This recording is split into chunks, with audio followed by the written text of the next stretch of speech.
when you're interacting with them, and action, how you behave with them. Yeah? However, he's written this book, it's a code that you follow.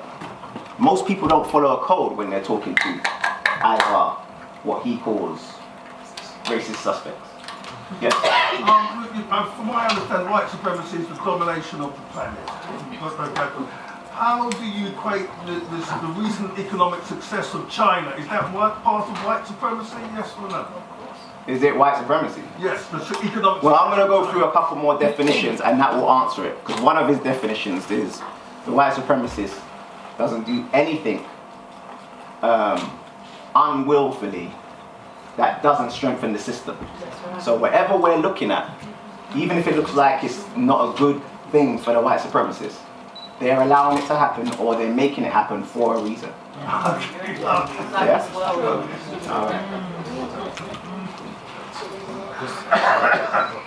Could you argue that no one can escape from being a non-racist? Because, like you said, whether it's the food, even Malcolm X or Martin Luther King or whoever, the food that you eat, go and buy, the place that you live in, you know, the school and everything, as soon as you're born into an institution. The suits that you wear, the European suits.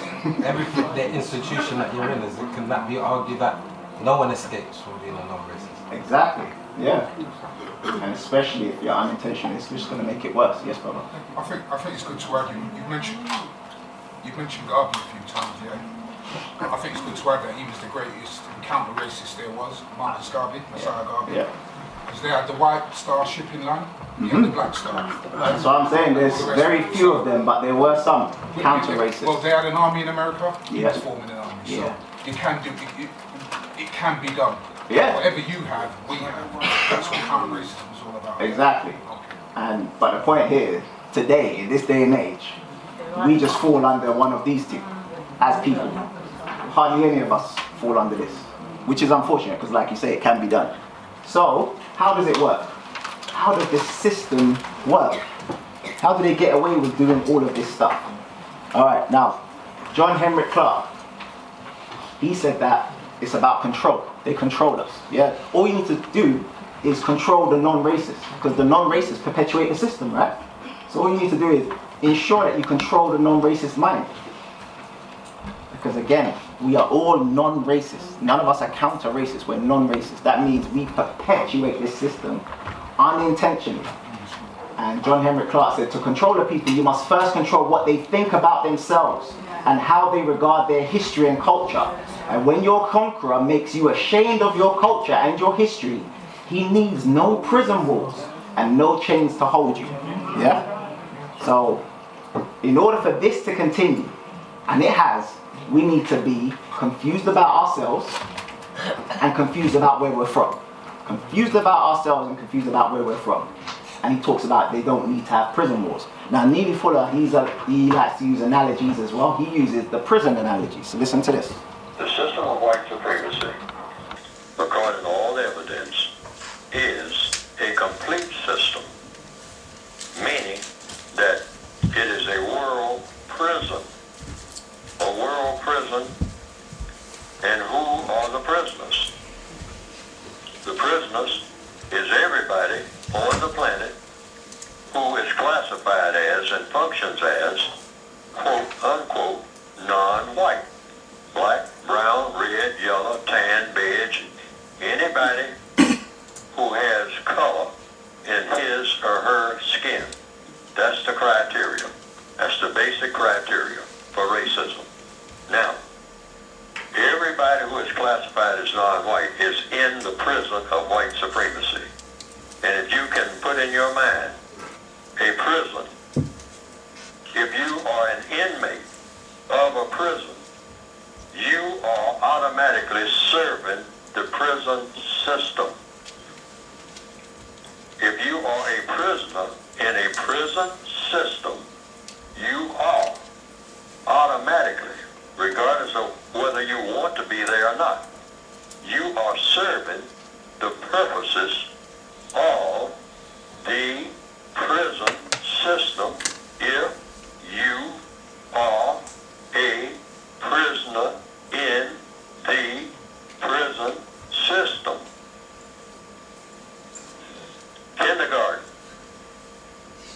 That's the way it works. It's no way to be a prisoner in a prison system without serving the prison system. You get that? So if we're all living in this, there's no way we can't serve this. There's no way. We all live amongst this. We all live in this. Going back to my analogy, it's the fishbowl. So if you're a fish in the fishbowl, you can't help but be influenced by this stuff. So that's kind of like going back to my definition of non-racist. We perpetuate this system that is making us sick. We perpetuate it. And Neely Fuller goes on to say, Well, probably all of the above, if I understand your question. See, if a fish, the nature of a fish is born in water. So the fish is not aware of water until the fish is out of the water. Okay? Because that's the natural habitat of a fish. Now, if you're born in prison, and black people are born in prison, non-white people are born in a prison called, and the name of that prison is the system of white supremacy, you're just not aware that you're in prison. You think this is situation normal. I mean, hey, what's wrong with people? I mean, talking about some kind of racism, what is that? I mean, I go where I want to, do what I want to, what are you talking about? Why? Because if you're born in a situation, if you're born in a prison cell, and you never go out of that prison cell, your whole world is a prison cell. I mean, even a mouse understands that. Or a bird in a cage. A bird born in a caged bird, as Maya Angelou would say. I mean, it's just singing. Hey, I mean, it's happy. Like black people on the plantation. The happy darky, they called us. All right? Hey, and you say something about slavery. I ain't no slave. What you talking about? Zippity-doo-dah. I'm happy. I got a banjo, got my gal, got my song. What you talking about? See, now that's a firmly indoctrinated person. all right, so going back to what I said at the beginning, the more you live in an abnormal environment, the more you start to think it's normal. So that's what Neely Fuller just said there. If you're born in a prison cell, again, that's his analogy, a prison cell. My analogy is the fishbowl. Yeah, the fish is born in the fishbowl. This is gonna at some point start to seem normal. You're not even gonna realize that you shouldn't even be in the fishbowl. You should be in the sea. You're not even gonna realize that because that's become your norm. Yeah, and then the other thing that I said was anything that is outside of your awareness is outside of your control. So at the end there, he said. The person will say, I'm not a slave, what are you talking about? I'm free, I can do whatever I like, I can say whatever I like. Very oblivious to what's actually going on, yeah? Well, and in Hidden Colors, part 1, KRS One broke down, again, using the analogy of slavery. He said that you'll always find 3 types of slaves. 3 types of slaves, you found them on the plantation and you'll find them now. Listen to what he says about the 3 different types of slaves and just think whilst he's saying it, does that apply to us right now? Oh, this is 1500. Slavery's in full effect. Okay? And you go to a slave or an African and you say right there, while he's picking the cotton, right there, yo, man, what you think about this whole situation you in right now? You're going to get 2 types of people. You're going to get 3. You're going to get one type of person say, what situation? I'm just picking cotton. Then you're going to get another person that says, well, it's kind of, Master Charlie kind of hard on me, but he all right. Then you get this other person who's like, yo, what's your name? You got something called an MAP? I'm trying to get out of here. These are the 3 people you're going to meet on the plantation. In the 1500, these are the 3 people you're going to meet. I don't know what I'm doing here. I don't care that I'm here, and I'm trying to get the hell out of here. Come now, 2012. Ask a person in any job situation, where they go, you're going to be 3 types of people. 1, why do you work for FedEx? What do you mean, why I work for FedEx? I got a job.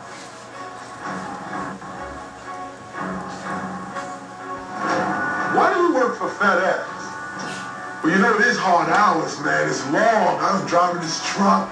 It's crazy, but it's the best I can do right now, and I get a good check.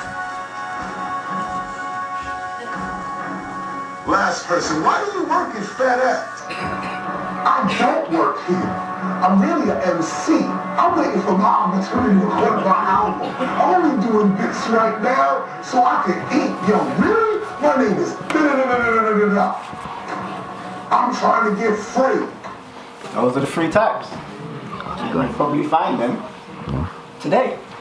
So you go to your workplace. I know I've done this plenty of times. And the black people at the workplace, I'll be like, what are we going to do about these problems, man? And I'll get either, what problems? What problems are you talking about? Okay.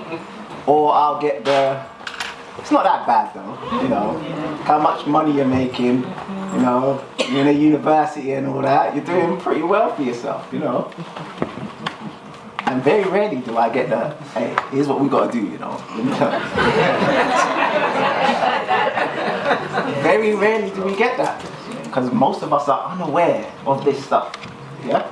Very unaware. Alright, now Neely Fuller says that there are 4 basic stages of racism.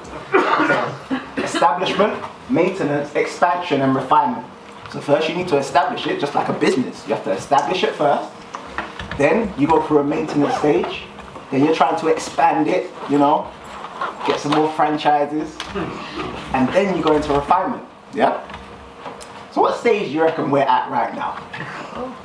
Refinement. And when it comes to refinement, we found, I'm sure you're aware, that racism has changed. Racism used to be very overt. It used to be very in your face. Yeah? But now it's very covert. Very covert. Very, very covert. Yeah? And look at this. This is from Lee Atwater, who advised Nixon, Reagan, and Bush and them guys there. Listen to what he said. You start out in 1954 by saying nigger, nigger, nigger. By 1968, you can't say nigger. That hurts you. It backfires. So remember, this is a business for them, yeah? And they do it for fun, glory, and material gain. So they get pleasure out of this.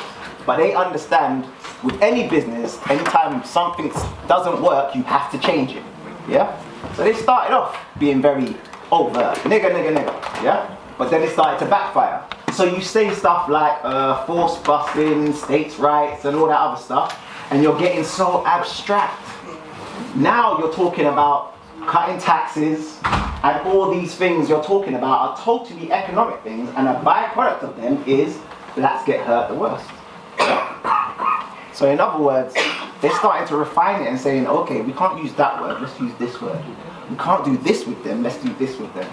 And all of it is becoming so refined that none of it seems like it's in your face. Yeah?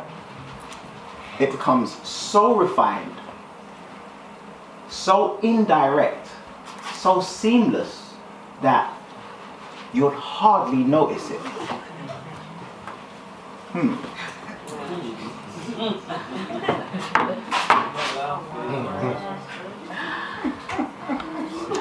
Now here's the thing, when it comes to what they use, they like to use mediums, they like to use their films, adverts, TV shows. In other words, everything that they do is to strengthen this. So whatever they're doing, sport, sex, travel, standards of beauty, is to strengthen this system. So even when they're putting out adverts, they'll have subliminal messages in there. Yeah? Now, because, again, racism, white supremacy is very covert now, it's very hard to spot. Sometimes you might watch something and not even see the subliminal messages in it. It's very hard to spot them these days. Yeah? So some people might look at this and think, this is harmless, there's nothing in that. But this is how they work. Now, someone once said to me, anytime you create something, you can't help but put yourself in that creation. So if you're an artist, you can't help but put your personality into what you're drawing, what you're making. Yeah? Anytime you create something, you can't help but put you into your creation. And it's the same with white supremacy. So whatever they put out there, whether it's a film, TV show, music, whatever it is, they can't help but tell us who they are through their creations. So So what I'm gonna do, because again it is hard to notice, I'm gonna show you a couple adverts and just want to see what you notice in the advert, yeah? Alright, so first advert. It's like a jungle sometimes. It makes me wonder how I keep from going under. Don't push me, cause I'm close to the edge. I'm trying not to lose my head. It's like a jungle sometimes. It makes me wonder how I keep from... Did you get the nappies? The nappies. Don't push me, cause I'm close to the edge.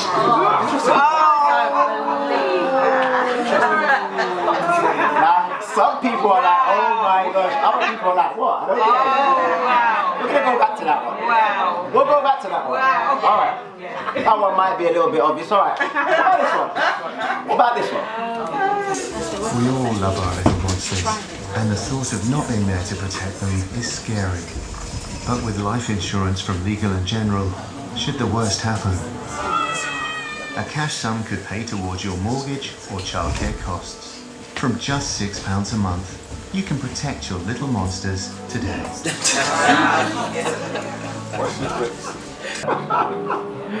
Visit legalandgeneral.com/protect and get £75 you take that cover. Again, they can't help but tell us who they are through their creations.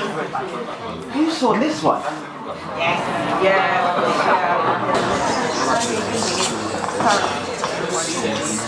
It's all good. Any kind of spot? Thank you. Michael Okafor?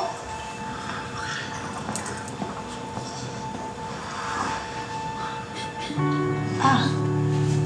Hello. Again. Hello.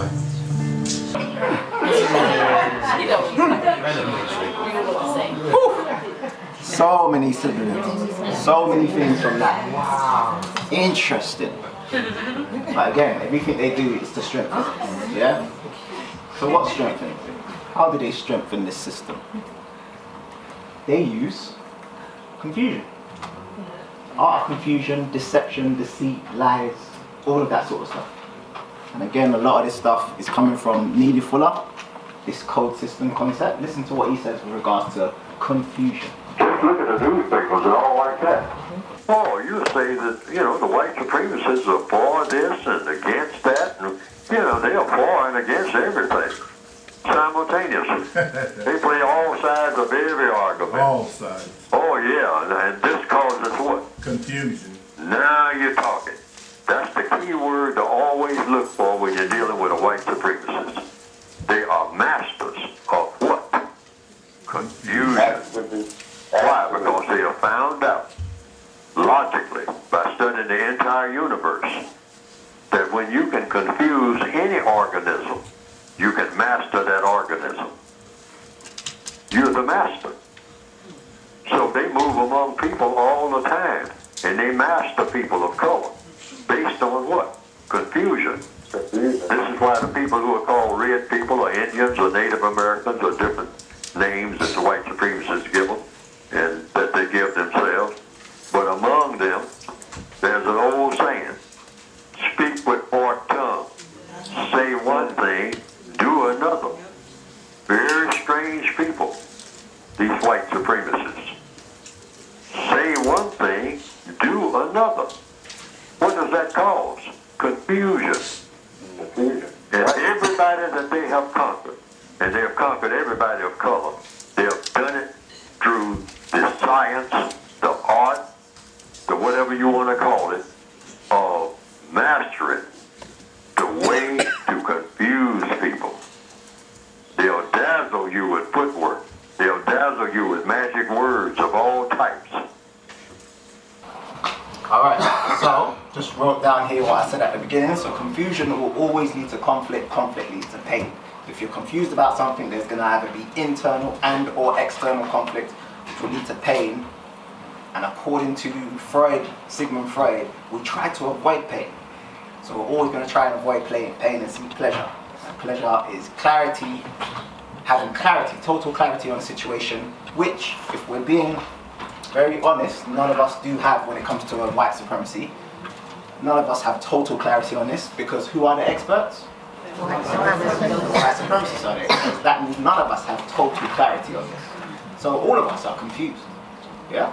Because if we had total clarity on this, we'd know how to solve this.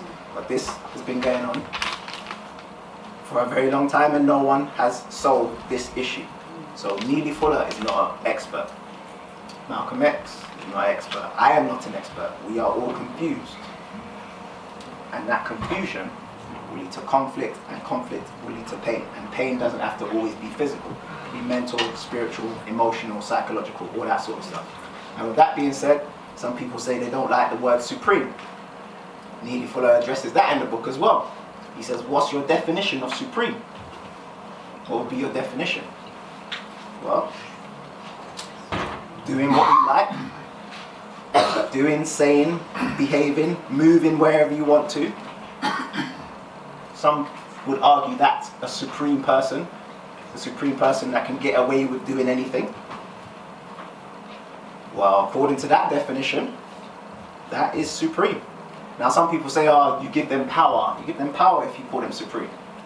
Again, Neely Fuller addresses that. He's saying words are tools. You just use the word and you use it for anything that you want to use it for. He uses the word supremacy. He's saying, cool, if you don't want to use the word supremacy, use whatever word charges you up and gets you to fight this. That's right.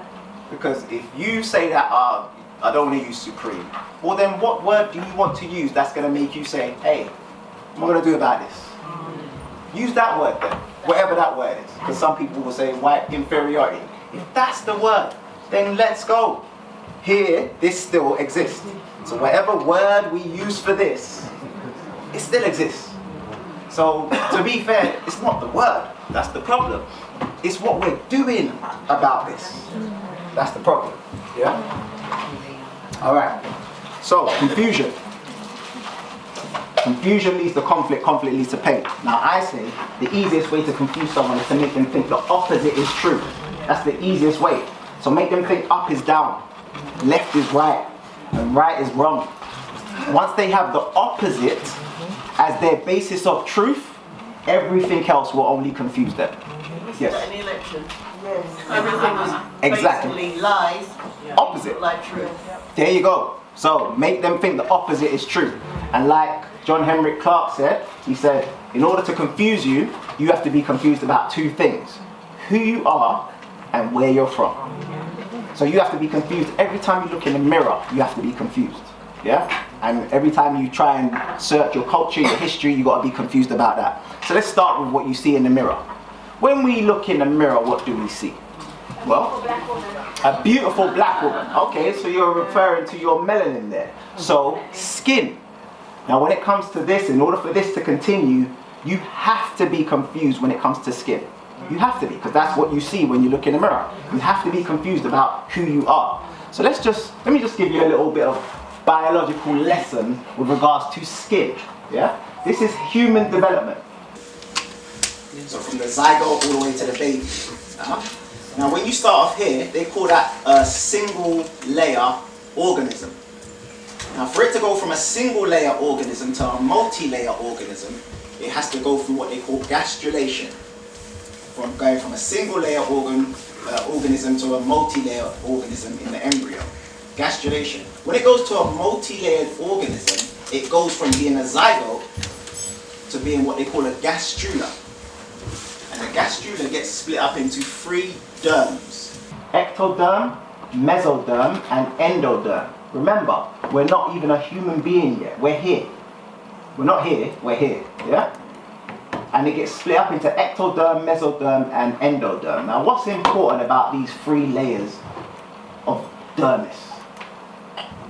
It is the 3 germ layers that give rise to all the tissues and organs of the human. So the ectoderm develops into your nervous system, your digestive system, your sweat glands, your hair, your nails. Your mesoderm develops into your bones, your skeleton, your muscles, your blood, your reproductive, your excretory system. Your endoderm lines your digestive tract, your lungs, your liver, your pancreas. So So it's these 3 layers of dermis that create everything you see when you look in the mirror. Everything you see when you look in the mirror is created from these 3 levels of dermis. Now, who knows what derm means biologically? Like, what's the scientific term? Derm is the scientific term, but what does it mean in layman's terms? Skin. That means that for you to develop into a human being, this zygote needs to go from a single layered organism to a multi-layered organism of skin. Ecto means outside. Ecto, the outside part of the skin. Meso means inside. Middle, meso. Endo, in. So 3 layers of skin develops into everything you see when you look in the mirror. 3 layers of skin. Now the easiest way to confuse someone is to make them think the opposite is true. So guess what we think when we look in the mirror? Oh, skin's not important. That's what they teach us, right? To not see color. You know, your skin's not that important. It's only skin deep, it's only skin. Skin is everything. Your skin is everything. If it's not for your skin, derm, ectoderm, mesoderm, and endoderm, you don't exist. So skin becomes the most important thing. So if skin is the most important thing in biology, the most important, not half, skin is the most important, you have to be confused when it comes to your own skin. You have to hate your own skin. So we're going to design a system where it says there, self-image, media, standards of beauty. So you guys have already put this down. We have to develop a system that you look at yourself and you hate yourself. So you're dark skinned, you have to hate it in order for this system to continue. You have to. Yeah? Your hair, you have to hate your hair. You have to hate everything you see when you look in the mirror. To the point where you have to go and, to the beauty store. You have to go to the beauty store. You have to buy beauty. Where are you going? Oh, I'm going to the beauty store. I need to buy some beauty products. Oh, so you're not beautiful now. You have to go buy beauty. Yeah, I need to buy my hair. I need to buy my nails. I need to buy makeup. I need to buy beauty. Because when I look in the mirror, I don't see beauty. I need to go buy it. Again, the more you live in an abnormal environment, the more you start to think it's normal. What if men did that? Like, I don't see no, but who's doing that? Handsome shops. Oh, I'm going to the Handsome store. Why? I need to buy some Handsome products. When I look in the mirror, I don't see handsome. So I need to go buy handsome. So you have to hate your skin. Now, these are just a couple music examples, but it's paramount for this system to continue. You have to hate your skin. Or you have to think that your skin is not important. It's not important. It's only skin, it's only skin. You don't realize that skin is everything. Skin creates everything that you see when you look in the mirror. Your organs, your tissues, your skeleton is made from your skin. Yeah? And who remembers when Nivea came out with that advert? Yes. Yeah? So everyone was going online or going on TV talking about, oh, is Nivea racist? Again, according to the code, that is the wrong thing to do. You don't call anyone a racist. You suspect them of being racist. But this is Afua. She was on TV, Good Morning Britain, and listen to what the presenter says to her. Now, remember, the easiest way to confuse someone is to make them think the opposite is true. So they're trying to teach you, European standards of beauty. They're trying to teach you that your black skin is ugly and bad, and that their white skin is beauty. Yeah? What's the truth about that? Listen to this. Pale for centuries here in the UK, largely because those who worked in agriculture were tanned, and if you're inside, you're richer. Now, we spend a fortune on fake tans. I had a very messy hour last night, and my sheets bear testament, slathering on fake tan, because my horrible white October skin is not pretty at the moment. So, we all have different things, and I'm not doing that because of anything other than I think it looks better, my skin to look darker. I'm not making a kind of racial statement. Maybe these people just would like to play around with things a bit. Just play around with things a bit, yeah? But, again, the easiest way to confuse someone is to make them feel the opposite is true. So they're trying to confuse you through all of this, that your skin is bad, you should hate your skin. But wait a minute. they hate their skin. You didn't hear what she said? My horrible white skin. Yeah? And again, science is based on observation, so you can do this. I've tried it before. You go into work and you go up to Sally and say, hey Sally, you're looking nice and white today. And see her reaction. Yeah? Remember, she's a white person. So why would you be offended if I said you're looking white or pale? You're looking very pale today, Sally. Yeah? And watch her reaction. Oh, it's because I haven't been on holiday, and get all offended and get all upset. I know, it's just I'm looking so pale. But you're the standard of beauty though. White is the standard of beauty, so why would you not love your skin? The easiest way to confuse someone is to make them feel the opposite is true. They don't love their skin, they want to look like you.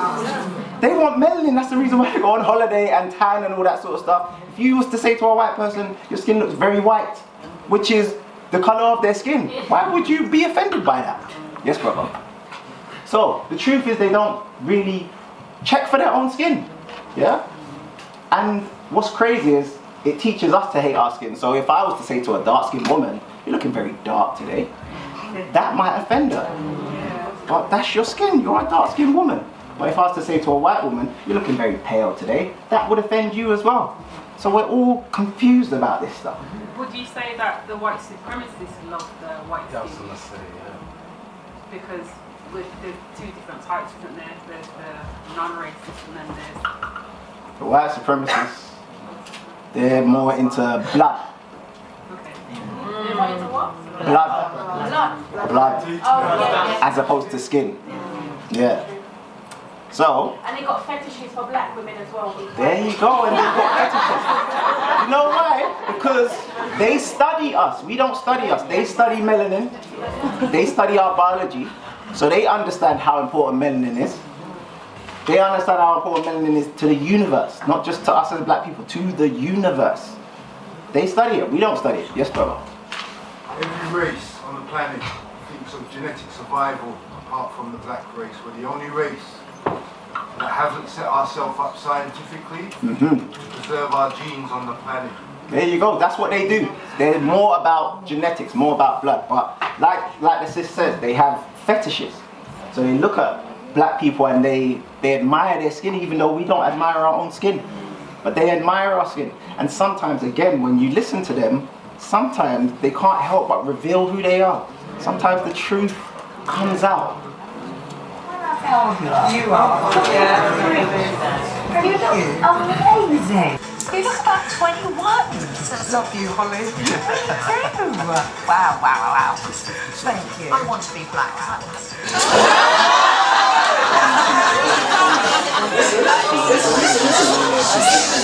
Hello.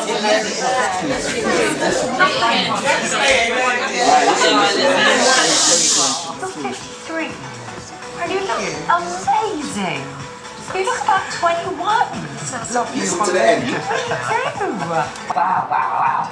Thank you. I want to be black. Thank you. I want to be black. Thank you. I want to be black. Just the elasticity in it is there. There's nothing. It's just perfect, like this marble. Anyway, moving on to the next episode, you can wear a really fantastic white print. So Admire. Like it's marble. Look at it. Look. Because we don't study us. We don't study melanin. You don't understand that. Again, the skin is internal as well. It's not just external. So when we're talking about melanin, I'm not just talking about what you see. Melanin is in all your organs. Did you know this? Melanin's in your brain. Melanin is in your cells. You don't understand that your cells are the most sought after cells in the whole world. You know about this woman, Henrietta Lacks. It's a black history that's not taught in schools. The mother of modern day genetics, yeah? And we're going to go over her story in The Hidden Sides of Black Women's Health. But yeah, her genes, stem cells. Because of that melanin. Because again, they study us, we don't study ourselves. So they want to teach you that, you know, your skin's bad, but yet they're trying to take your skin. They're making batteries out of melanin now. They're doing all of these experiments using your skin, and they admire your skin. They admire your skin. Your melanin is the most desired, most sought after, most valuable biochemical in the world. But we don't know this because we don't know ourselves and we don't know our history. And it's not our fault that we don't know our history. Because, again, the white supremacists made sure that we don't understand our history. By doing what? Well, here's a couple things that they did with regards to our history. Ignore. Just refuse to publish any facts of African history that don't go along with our racial theories. We need to create a religious and a scientific doctrine so that African slavery won't appear that bad after all. What we need to do is flood the world with new African histories that contain our European perspectives only. Start renaming people and places. Replace African names with Arabic and European names. This will disguise their true black identity. Let's change the criteria for defining race. For example, 1 drop of Negro blood in America makes you a Negro, no matter how light the skin. Yes, and when reporting ancient African history, reverse the standard. No matter how dark the skin, woolly the hair, or thick the lips, you don't have to be a Negro. When black contribution to civilization is too obvious, let's find a way to attribute it to outside white influence. When all the ancient historians contradict your theory, we'll just discredit them. Okay, so this is what it is about history. So even when you was at school, you probably, again, we have to confuse you about who you are, where you come from. So where do black people come from? Well, they'll say that we come from Africa. Well, back at school, they used to teach us that the map looks like this. Yeah? But you know, Africa looks kind of small. Look, Europe looks bigger than Africa. But you know that Africa is actually a lot bigger. A lot bigger. Yeah, compared to everything else. Literally takes up the whole world. But we have to confuse you about where you're from. Not only that, the easiest way to confuse someone is to make them think that the it's true. Listen to this.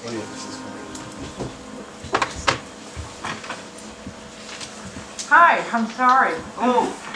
Sorry to be late. Not a problem. I'm CJ Craig. Of course you are. I'm Dr. John Fallow. This is Dr. Cynthia Sales and Professor Donald Huke. Huke? Huke.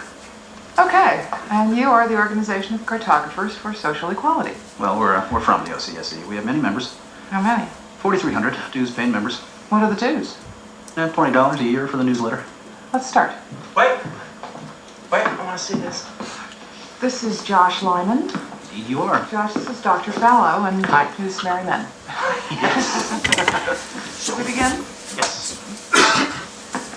Plain and simple, we'd like President Bartlett to aggressively support legislation that would make it mandatory for every public school in America to teach geography using the Peters projection map instead of the traditional Mercator. Give me $200 and it's done. Really? No. Why are we changing maps? Because, CJ, the Mercator projection has fostered European imperialist attitudes for centuries and created an ethnic bias against the Third World. Really? The German cartographer, Mercator, originally designed this map in 1569 as a navigational tool for European sailors. The map enlarges areas at the poles to create straight lines of constant bearing or geographic direction. So it makes it easier to cross an ocean. But it distorts the relative size of nations and continents. Are you saying the map is wrong? Oh dear, yes. Look at Greenland. Okay. Now look at Africa. Okay. The two land masses appear to be roughly the same size. Yes. Would it blow your mind if I told you that Africa is in reality 14 times larger? Yes.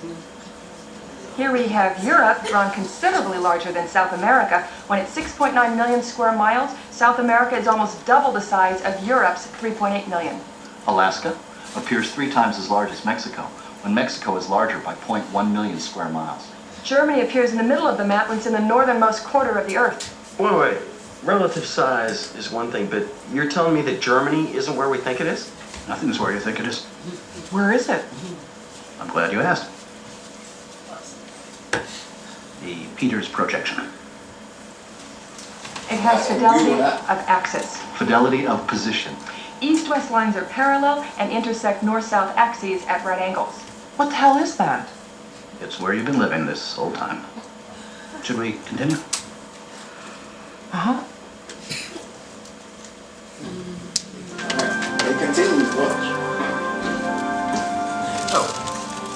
probably wondering what all of this has to do with social equality.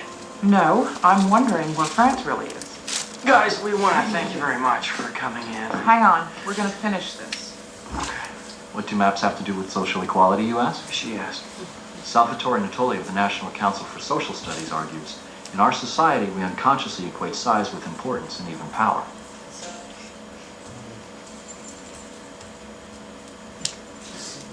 I'm going to check in on Toby. Go. These guys find Brigadoon on that map, you'll call me, right? Probably not. Okay. When third world countries are misrepresented, they're likely to be valued less. When Mercator maps exaggerate the importance of Western civilization, when the top of the map is given to the Northern Hemisphere, the bottom is given to the Southern, then people will tend to adopt top and bottom attitudes. But wait, where else could you put the Northern Hemisphere but on the top? On the bottom. How? Like this. Yeah, but you can't do that. Why not? Because it's freaking me out. Alright, so you guys can do your own research. But yeah, the easiest way to confuse someone is to make them think the opposite is true. Sorry? Green West. So is part of the confusion that they're actually also giving us facts? Yes, that is interesting. But if you heard earlier, Neely Fuller says that the white supremacist plays both sides of the coin. So that's going to create confusion. So they're not just for one thing, they're going to be against it at the same time. Because then you're like, do you support this or not? That creates confusion. They do that all the time. They'll be for something and against something at the same time. So you mean like religion and the British Museum? Because you'll see a lot of facts in there, but religion will say that 4004 BC was when the world was created. Well, here's the thing, because like I always say with the Hidden Science Academy, where's the best place to hide the truth? In plain sight. So that's what they do. It's because we're so confused about this environment that we live in, we don't see it. So they literally, and it's kind of like a joke to them. Like, can you imagine if this is all we need to, empower ourselves as a people, and they'll be like, here you go, black people, it's right there, but we can't see it. But it's in plain sight. That's what they do. So they're always well, not always, but there's times where they tell the truth. Yeah. There are times where they tell the truth. So once they've confused us about where we're from, everything else becomes confusing. If you don't know, you're looking in the mirror, you don't understand what you're looking at, and then you don't understand where you're from, they can confuse us about everything. They can confuse us about what sex we are. So that becomes a confusion. And you think, yeah, World Health Organization removes gender identity disorder from list of mental illnesses. It used to be a mental illness. Now you can be whatever you want. And apparently there's over 100 different genders. 100 different genders. Confusion, absolute confusion. So there's gender confusion, and Neely Fuller talks about this in his book. He also said that they would, at some point, and they're starting to do it, start to confuse us with regards to racial classifications. University chiefs have been branded insane for saying that white people should be able to identify as black. The Universities and Colleges Union believes that people should be free to choose their gender and their race. It's a body that represents 120,000 UK academics and says that basically people should be able to self-identify, whether that is being black, disabled, LGBT, or women. This is the way the world's going. And people think I'm the nutty one. Alright, so this is what Neely Fuller talks about in his book. These are the 6 major racist strategies for confusion. This is the 6 ways they that they confuse us. Yeah. Number 1, racial classification confusion. So you just saw it there. They're going to start ensuring that anyone can be classified as black. If you can go from being a man to a woman, why can't you go from being white to black? Yeah? Racial population dislocation confusion. So we need to dislocate you from your actual population. Racial population tailoring confusion. So we're not going to try and kill all of you, but at certain times throughout history, there has to be, I don't know, some form of disease, Ebola, or something needs to happen just to tailor the population a little bit. There's too many of you. Let's kill off a couple million. Yeah? Racial showcasing confusion. that's when one of us gets up there, you know, and starts to be very successful in this system, and they just showcase them off to everyone. Like to say, racism doesn't exist. Look at this person. It's universe. Yeah, look at this person. This person made it, so can you. That's called racial showcasing confusion. And then we all know about this one, number 5, racial sexual confusion. And then racial white sacrifice confusion. That's where they have to throw one of their own under the bus. Yeah? They have to throw in. What was it? No, sorry. Racial white sacrifice confusion. Sorry, what's an example of that, please? Come on. Why would a white person want to identify as black? I mean, I'm looking at switching, because it would be almost impossible for me to go out there and say I'm a white woman. But why do they want the option to call themselves black? You tell me. It's going to create confusion, right? The whole point of this is to create confusion. The more you're confused, the stronger this becomes. Yeah? And you'd think, why do they want to be black? But a lot of white women, they're getting your lips, they're getting your bum, they want your skin color, so why not then be called black? They're getting everything that is black anyway, so why not just be called black as well? The only thing that they're not getting is this. They don't have to go through this, but yet they get all the benefits of being black. Your lips, your nose, your eyes, your bum, your features, your men.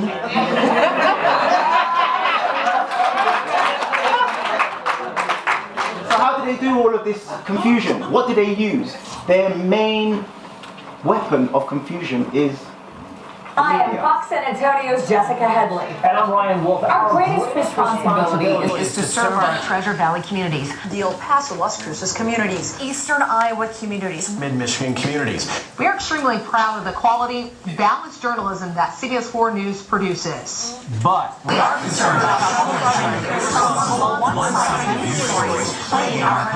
plaguing our country. The sharing of biased and false news has become all too common on social media. More alarming, some media outlets publish these same fake stories without checking facts first. The sharing of biased and false news has become all too common on social media. More alarming, some media outlets publish these same fake stories without checking facts first.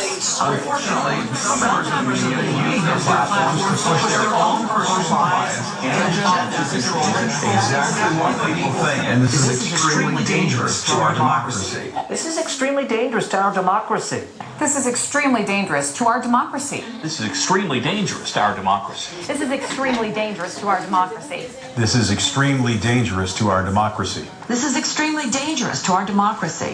This is extremely dangerous to our democracy. This is extremely dangerous to our democracy. This is extremely dangerous to our democracy.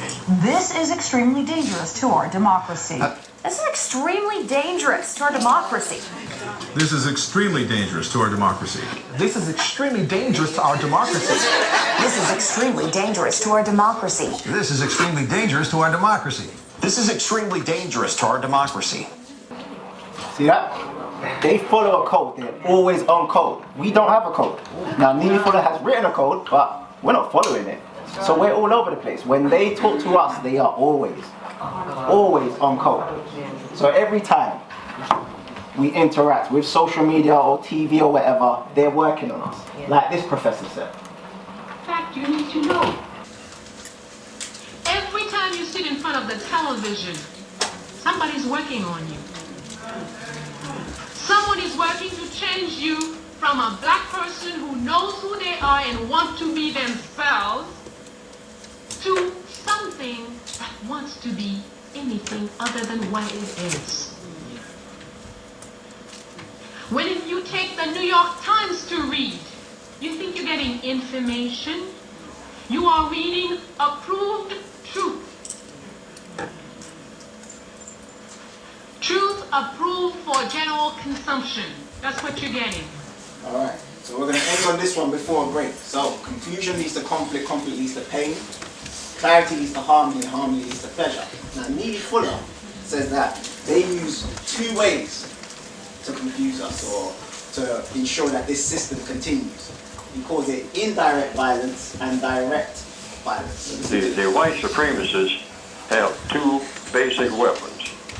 Direct violence, that's shooting you down and whatnot, and dropping bombs on you and all like that. That's direct violence. And indirect violence, which is what? Deception. Anytime I'm fooling you to your detriment, and you don't know that you're being fooled naturally because I'm not deceiving you if you're not deceived, but they are the masters of deceit. So that's how they keep the system going. And how do you deceive people better? What's the mechanics of deceiving people? What's the logic of deception? You make things appear to be what they are not. So just like you said, yes, anybody who plays football knows that you look like you're going to pass one way and you pass another way if you're a good what they call a good quarterback. See, we understand it when it comes to the football field. Walking off the football field, we don't understand anything. If we play baseball or soccer or football, if you're a people of color, we know the mechanics of deception, all right? We're very good at it. But we don't pick that up at all once we walk out of the stadium, okay? But the whole world is a stadium. And the system of white supremacy is a whole world of deception. So you always look for the deceit. Anytime you see the white supremacists doing anything, you should think about two things under the umbrella of what are they up to now? And that is direct violence or some type of deception. Direct violence or some type of deception.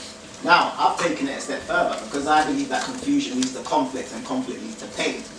That means that confusion is indirect violence.